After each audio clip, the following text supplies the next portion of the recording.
Ya Ustaz itu lagi bukan suara yang berpaku. Innal hamdalillah. Semoga yang mulia. Nah, coba ada tak yang seperti itu? Yang dia yang memang apa namanya membuat orang penonton itu milau dia, kan ceramah seperti itu, buat orang itu ceramah itu kan kita mencari perhatian mata penonton, biar penonton itu milau kita.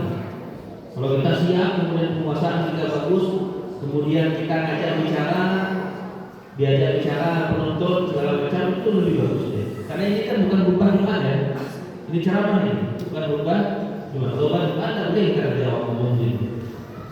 Betul, Ustaz. Tapi jauh Ustaz. Alhamdulillah rabbil alamin wassalatu wassalamu ala asrofil anbiya'i wal mursalin wa ala alihi wa ashabihi ajma'in. Asyhadu an la ilaha illallah wa asyhadu anna Muhammadan abduhu wa rasuluhu amma ba'd. Segala puji bagi Allah Subhanahu wa taala, Rabb semesta alam. Selawat serta salam senantiasa kita curahkan kepada Nabi kita Muhammad sallallahu alaihi wa ala alihi wasallam, kepada keluarganya, sahabatnya, hingga kaum yang mengikuti sunnah beliau hingga diwafatkan di atas sunnahnya yang mulia sallallahu alaihi wasallam.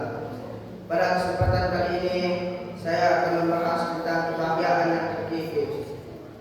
Ada satu perkara yang dibutuhkan oleh setiap manusia, dan betapa banyak manusia pada hari ini mengeluh dikala kehilangan perkara tersebut. Perkara itu adalah sesuatu yang dibutuhkan oleh setiap orang, oleh setiap anak kecil, dan dibutuhkan pula orang dewasa, dibutuhkan oleh laki-laki dan dibutuhkan oleh wanita. Perkara itu adalah kebahagiaan, dan begitu banyak manusia pada hari ini mengeluh, sesungguhnya kami tidak merasakan kebahagiaan. Betapa banyak cara yang kami tempuh dalam mencari kebahagiaan.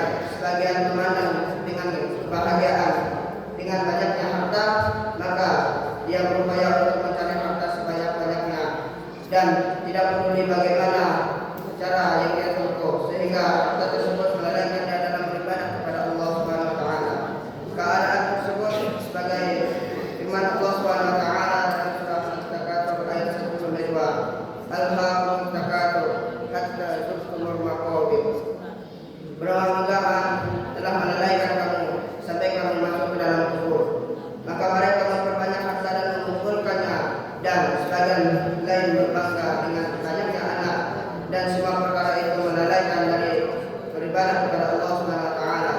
Dan di antara manusia yang menyangka kebahagiaan itu ada pada bepergian, sehingga dia menghabiskan waktunya untuk bepergian dari satu kota ke kota, dari satu negeri ke negeri, sampai lupa, sampai melalaikan beribadah kepada Allah Subhanahu wa taala. Ada sebagian manusia merasa berputus asa untuk meraih kebahagiaan, dan meraih kebahagiaan adalah sesuatu yang semu dan tidak nyata. Dan orang yang mengalami kebingungan tersebut tidak mengetahui bahwa kebahagiaan itu ada. Sesungguhnya kebahagiaan itu ada dan nyata. Barang siapa yang Allah Subhanahu wa taala berikan taufik dan hidayah untuk bertakwa, maka Allah akan berikan padanya hati yang takut kepadanya, yang menahan diri dari hal-hal yang haram. Kemudian dia tidak terjerumus ke dalamnya, dan dia memahami dengan benar apa-apa yang difardukan oleh Allah Subhanahu wa taala.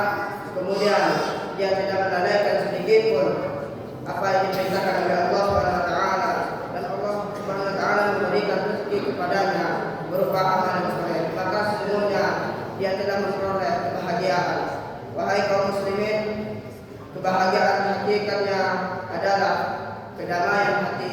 Sedangkan hati berada di antara dua jemari Ar-Rahman yang dia bolak-balikkan sesuai dengan kehendaknya, sehingga kebahagiaan sejati adalah hadiah dari Allah Subhanahu wa taala yang dianugerahkannya kepada hamba-hamba yang saleh.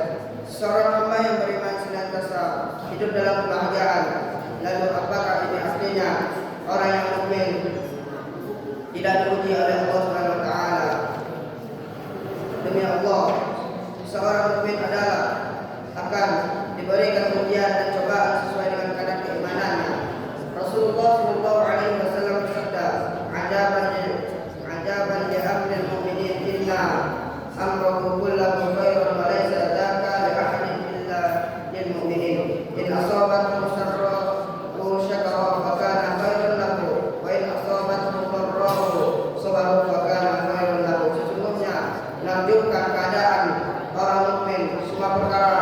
baginya baik. Apabila dia mendapatkan kebaikan maka dia bersyukur dan itu baginya baik. Dan apabila dia mendapatkan musibah maka dia sabar dan itu baik baginya. Dan keadaan tersebut hanya ada pada diri seorang mukmin. Kita hidup di dunia ini terkadang merasa kesenangan dan terkadang mendapatkan musibah. Dan bagi orang mukmin semua keadaan baik.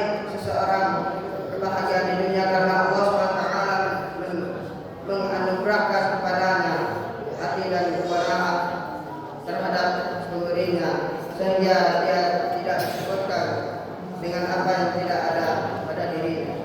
Rasulullah SAW bersabda, "Man kana fid dunya hammahu farradallahu alaihi amrahu wa ja'ala faqrahu baina 'ainayhi wa lam ya'tihi min ad-dunya illa ma kutiba lahu wa man kana fil akhiratu niyyatuhu jama'a Allahu lahu amrahu wa ja'ala ghinahu fi qalbihi wa atqu dunya wa hiya rahimah." Siapa yang menjadikan dunia sebagai cita-citanya, maka Allah Subhanahu wa taala akan beraikan urusannya dan dijadikan kekafiran berada di hadapan matanya, dan dunia tidak datang kepadanya kecuali batas apa yang telah ditetapkan oleh Allah Subhanahu wa taala untuknya. Dan siapa yang menjadikan akhirat sebagai cita-citanya, maka Allah Subhanahu wa taala akan satukan semua urusannya, kemudian Allah Subhanahu wa taala akan jadikan kekayaan berada di dalam hatinya, dan dunia mendatangi dalam keadaan dia menerima. Hadis riwayat Ibnu Majah. Bandingkanlah dua keadaan ini wahai saudaraku. Siapa yang cita-citanya dan niatnya sebatas kehidupan dunia, maka Allah Subhanahu wa taala akan mencerai-beraikan urusannya sehingga hatinya tidak akan disibukkan dengan berbagai urusan dunia dan dirinya tidak akan pernah dapat beristirahat. Adapun siapa yang menjadikan akhirat adalah keinginan kuatnya, yaitu orang-orang yang bertakwa dan berbaik saleh, maka Allah Subhanahu wa taala satukan semua